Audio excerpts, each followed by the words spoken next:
Ça va. Bonjour. Nous allons voir aujourd'hui ce que pourrait être la liberté intérieure, la liberté de l'âme.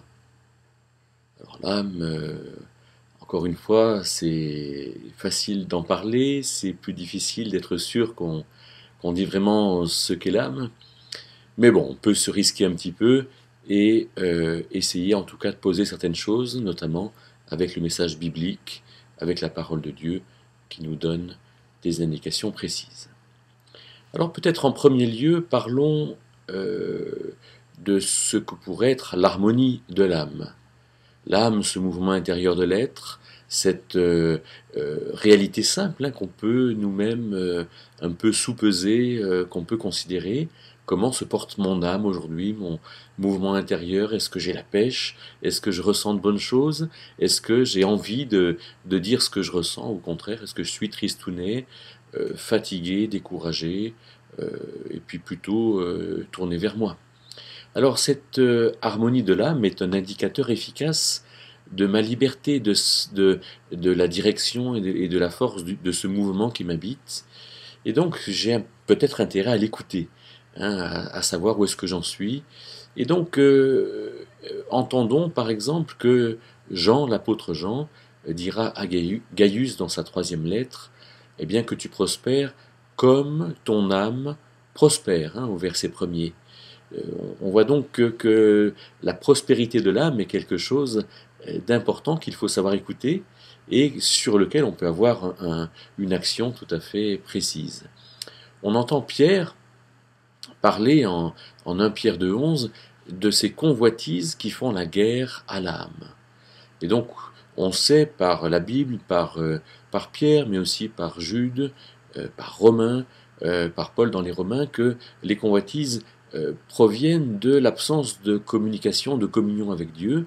Et donc, voilà, quand on se permet de ne pas rechercher Dieu, de ne pas s'ouvrir à lui, alors notre âme fait un peu n'importe quoi. C'est ça les convoitises.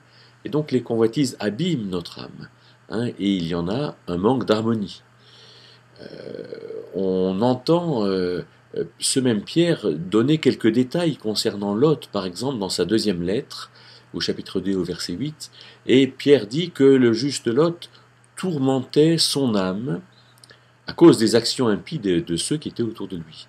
Il tourmentait son âme. On voit donc que l'harmonie de notre âme est quand même quelque chose dont nous avons la responsabilité, et quand on sent que c'est pas harmonieux, alors il faudrait qu'on se pose des questions, et notamment des questions sur notre liberté. Alors, on a donc vu dans un premier temps ce qu'est un peu l'indicateur, hein, l'harmonie de l'âme. Regardons un petit peu ce que c'est cette liberté.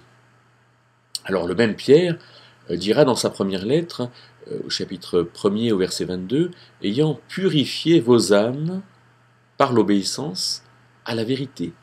On voit donc que, quelque part, amener mon âme dans un chemin de liberté, dans quelque chose dans laquelle elle est vraiment bien et capable d'exprimer, ça touche à l'obéissance à la vérité que Dieu nous a reçue, nous a donnée.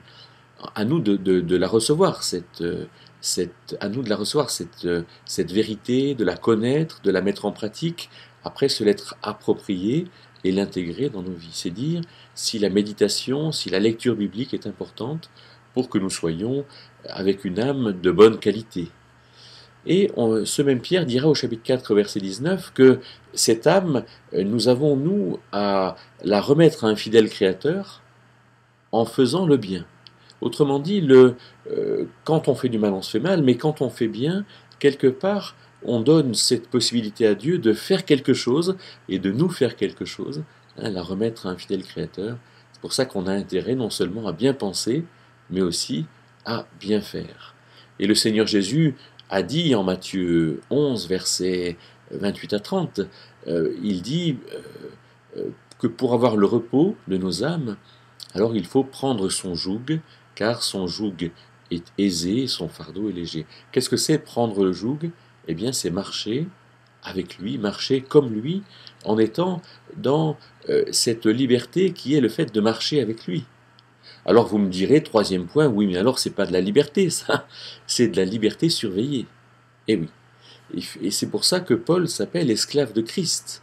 C'est pour ça que l'ensemble de la Bible nous dit qu'en dehors de Dieu, nous ne pouvons pas finalement accéder à cette véritable liberté.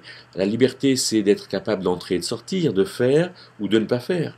Oui, mais la vraie liberté, c'est être capable de se faire du bien.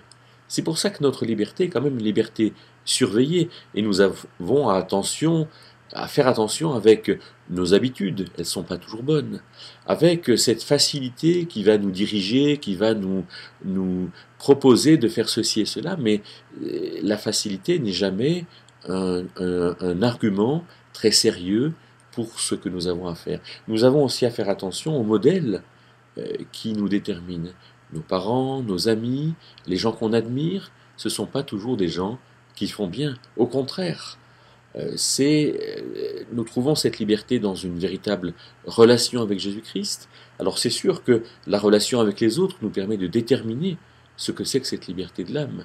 Mais attention à être convaincus de ce que nous avons à faire. C'est quand nous serons véritablement convaincus que nous aurons cette pleine liberté à laquelle Dieu nous appelle.